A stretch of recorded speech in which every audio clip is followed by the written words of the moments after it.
Hi, this is Derek English with LA Digital. In today's nonprofit marketing with the Google Ad Grant, we're looking at part two of the Google Ad Grant activation. So after you do the first part, which is pre-qualification, you just do a survey and you take a simple quiz. Next is to go into the second part where you're creating a ad grant campaign and you need to submit it to you need to submit it to Google to validate that you're meeting their policy. So majority of nonprofit we spoke to, as well as users, they will click on this link and you'll go to the activation guide, and majority will go to the second part, and then they will follow it step by step. This is fine.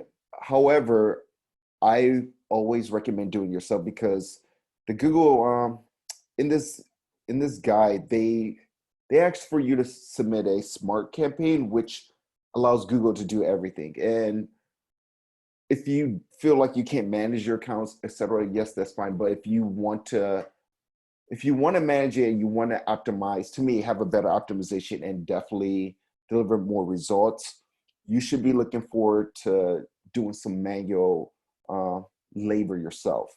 So instead of following this, instead of following everything that's in this guide, here's my recommendation on how to do it. So of course you got to create a campaign. So what we need to do is go log into Google Ads, and then right here we'll go to Google Ads, and then we'll go up top. You'll come in, log into whatever account that's listed for the new ad grad completion, and then you'll come and click on campaign, and then you'll click on a new campaign.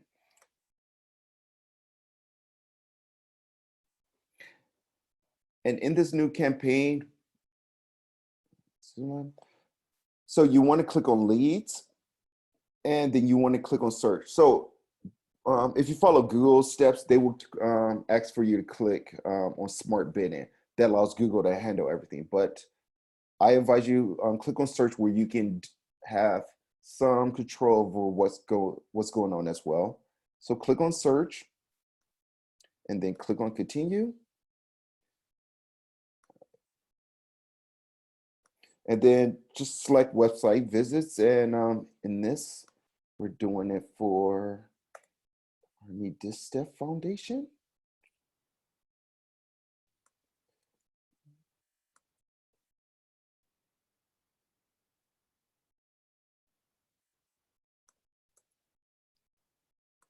And then click on continue. So basically what Google is looking for is before you submit it to them, they're making sure that you meet their policy guidelines. So actually it's very beneficial to go to the AdGrad's policy compliance guides and review all the details. So they will constantly update us. Any changes they make, you need to come up here and review it, because if you don't meet any of the requirements, you can have your account suspended. So in this example, to get your account activated, we're more focused on this the account structure part. So in here, you have to have at least 2 ads per ad group.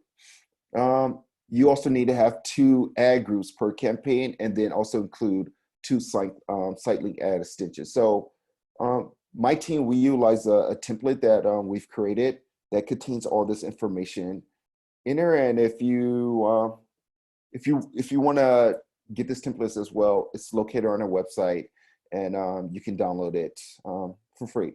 But anyway, continue. So we have all this information that we know Google is looking for with the ad grant application.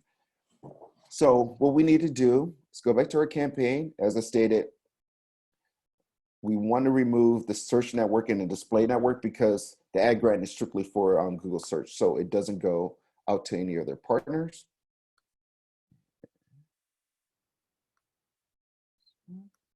So then all we need to do, so we have our campaign name, we have our goal set to leads, and then if we scroll down, that's the additional settings are fine.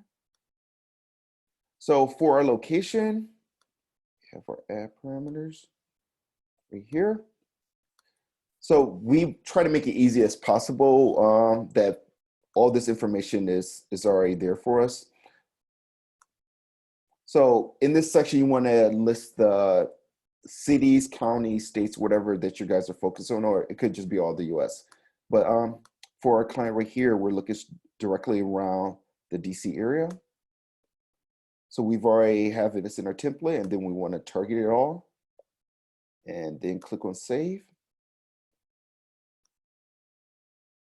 The language, English always, we're in the US, so we're targeting English, but I will also advise to also include Spanish, because this doesn't mean that your ads are going to be in Spanish or anything like that. It just means that if, just say my mother, she's Spanish, majority of searches majority of the searches she does are in Spanish, that her sentence probably in her web browser is also in Spanish, so that if I come and try to help her out looking for something in English, her sentence is set to Spanish. Even though I'm looking at English, my ads will still show up. But if Google also look at her sentence as well too, it may exclude her, because it's saying, well, we're seeing that majority of searches are Spanish, so we may exclude her. It's no guarantee, like we are searching in English, so it should pop up, but I also include Spanish as well too. Also, it doesn't hurt, because you do have up to $10,000 in in-kind money. So I always say test it out. So give it a month after testing. Go to the languages and see what people are to see what's coming up. If Spanish is not coming up, then you can remove it. If it is, now you've included, and hopefully you have more conversions. The audience, we're skipping this because we're targeting donations for the whole area. So the campaign, 150. So as I said, our ad network is strictly Google search, so we remove the partners. Look at leads. So as I stated, Google, if you follow their lead, they're doing the smart bidding for you and all that. Which as I say, I would love for you guys to do some manual labor, because overall you can make better changes that that will hopefully lead to more conversions. And I also will show you other things that Google does, which may irritate you if you're truly want to do like A/B tests and multivariate testing. But to be able to bid for keywords above the $2 limit that Google has, you need to have smart bidding in the sense of maximizing conversion. So long as it's conversions right here, or if you want to select it, as long as it's maximized conversions, you can bid for keywords that are above the $2 limit. And then we also want to show more settings. So in here, the ad rotation is, Google always states they want best performing ads. So if you have three, if one of them is clearly the champion, Google will only show that ad. And they may show the other one, but the percentage is very low. I prefer to rotate the ads indefinitely, because once again, this is the manual labor. We're going to be going and managing the count. We're going to be looking at the ads, and if they are failing, we're going to make updates to it. So I want to make sure that all my ads, whether it's an A/B test or a multivariate test, are getting enough exposure as well too. I do not want one ad getting 80 or 90%, and the other one's getting 10%. Of course, it's going to fail. Like that's what preferred best performing ads can do it. But with this rotate ads, it should be giving exposure to all the ads, and it's up to us to see which one is failing, and then make the appropriate adjustment to try to get that challenger competing with the champion again. And besides that, we would do the site links later on. So I would just save and continue.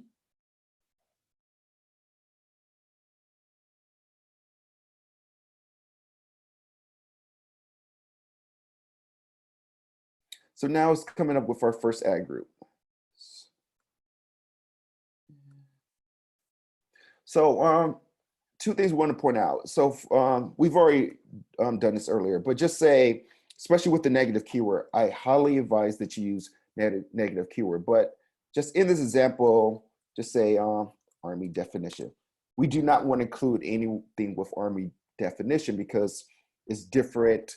It's not focused on the target audience we want to exclude. So instead of just having Army definition as a negative keyword, since this is a phrase keyword, you can just have definition and as you can see, operation. So anything that's has definition in it, so Army definition, military definition, anything, etc., will be excluded from this campaign, as well as operations. So you don't need to, when you use your keyword 2 and you see like best operations in the world, something like that, you don't need to have a phrase keyword with operation, and it will remove anything with it.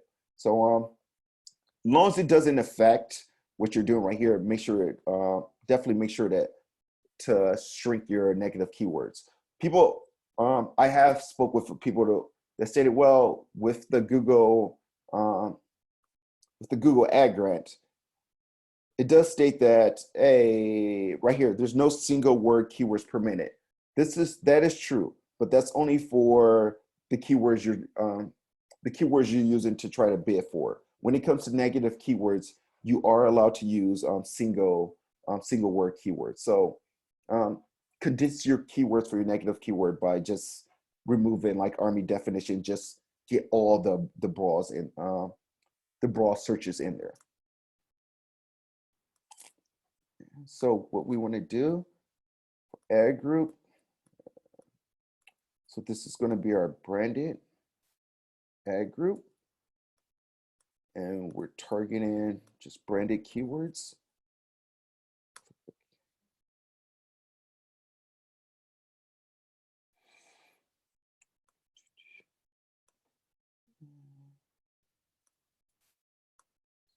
URL. So with the keyword, it's highly advised to have the keyword in the headline 1 or 2, and definitely in description 1 or 2. So since this is branded, our main keyword, as you can see, is we're looking for Army Distaff. So we have it in the headline right here, and we have it in our body. If you want your ads to show up, make sure it's relevant to the keyword that you're utilizing. Like there's a lot of people that will have up to just 10 to 20 keywords, which is to me is ridiculous, but they will have that much just to try to target them, but none of the ads are relevant towards it. They're not using the keyword. There's just so many different variations and they may not pop up. Use the keywords, and if you need that you have your ads, if you want to have 10 or 20, just split them up into another ad group and create more ads for it. Do not have like two or three ads with 10 to 20 keywords in it. Break those keywords up and just create additional ad groups. As you can see, that's now targeting different keywords we want, but we can also now create ads specific towards that as well.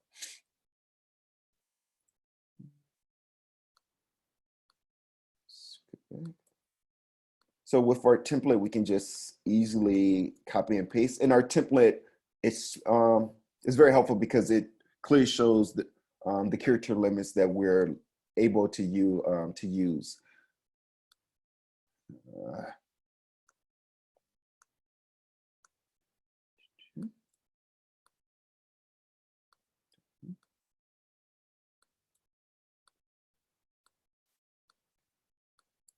So we can easily just go in and copy and paste.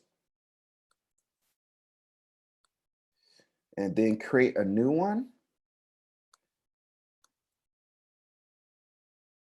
Then here's our second ad.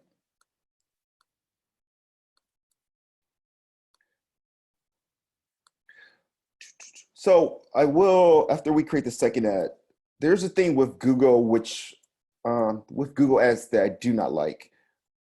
Since I prefer testing multiple ads and giving like testing multiple ads and just seeing what's doing well, what's not, so I can make the appropriate updates.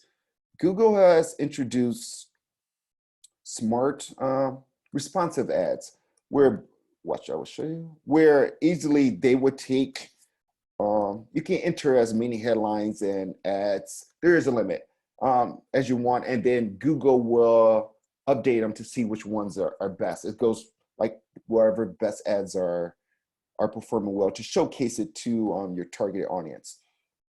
You may like that. It's may be easier for you. However, to me, it's hard for me to know which ads are doing well and which ones are not. So I don't like using it.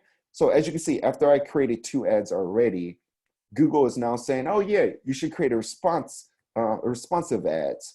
And then, as you can see, these are the multiple headlines and these are the multiple descriptions. The bad part about it, it doesn't tell me which one is doing well or which ones aren't doing well. This may change in later on, but as of right now, it doesn't do that. So you should always cancel and save. And then if you have more ads, you basically just have to go for your like third, fourth one or whatever. You just have to basically exit out. Well, create the campaign first. And now you just got to go back into the ad group, to the ads. And then you just have to go and create the additional text ads. And I've seen this multiple times, even though I don't want to use responsive search ads, after like a couple weeks, Google will automatic create a responsive search ad for you. So definitely check that out, because if they do that, you should be looking to pause that campaign, because you will notice that responsive search ad may be getting more clicks than your other ads. And if you want to look to testing your ads, this one is now been thrown in by Google without your permission to just like mess up the research analytics portion that you're trying to focus on.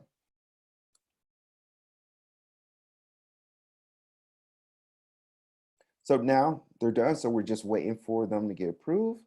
And then, as I said, we have to have 2 ad groups and 2 ads per ad group. So we go back to the donation tab.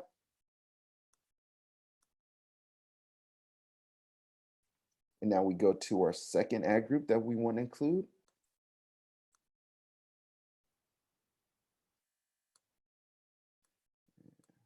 Group. And then we create a new one.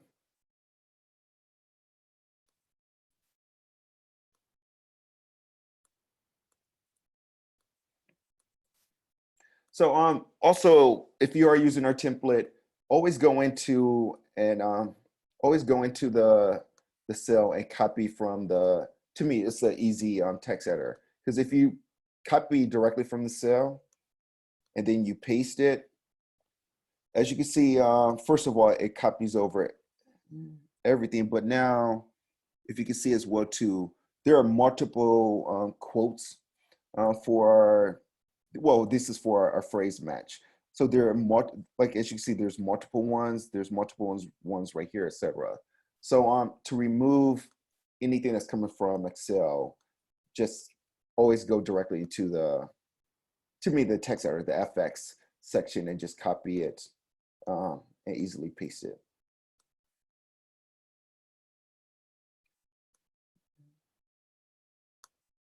However, for this, you can easily just copy and paste directly from the cell.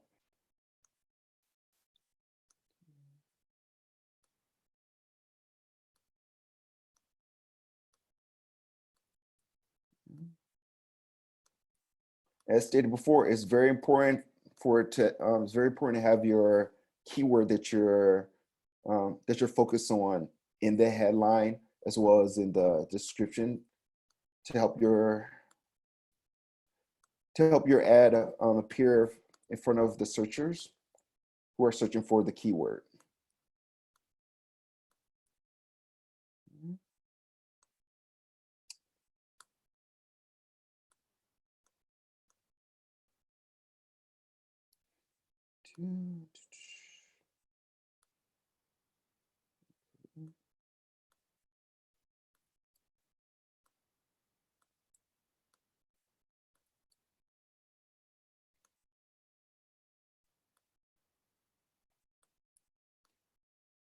just copying and pasting.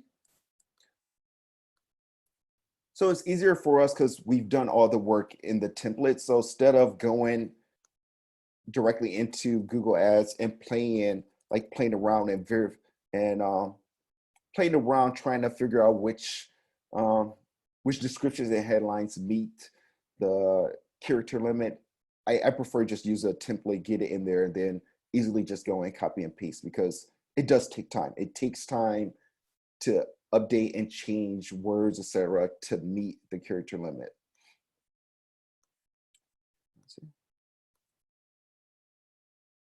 Cool. So since this is only 2, we don't need to create a new one. We just click save and continue. Now our 2 ad groups and our 2 ads are completed. And what's left for us to do? Go to our ad parameters. It's for us to create our site links and our call out links. So still call out links for a quick example.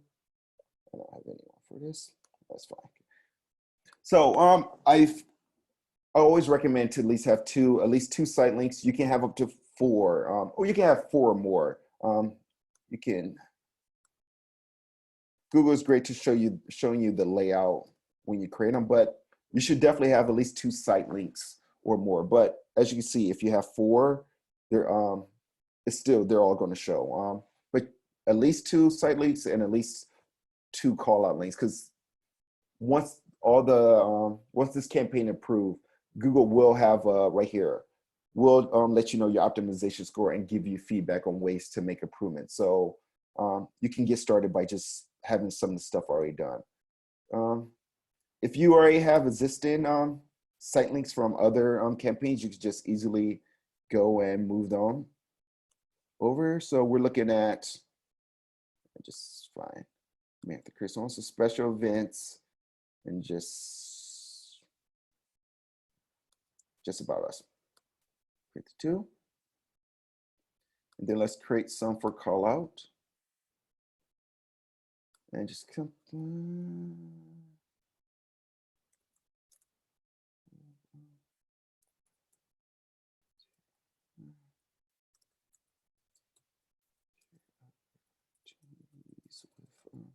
It's too long.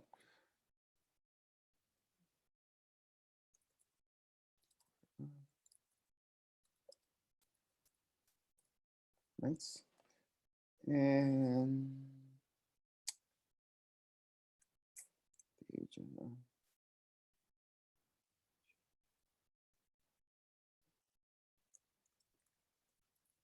Leaders in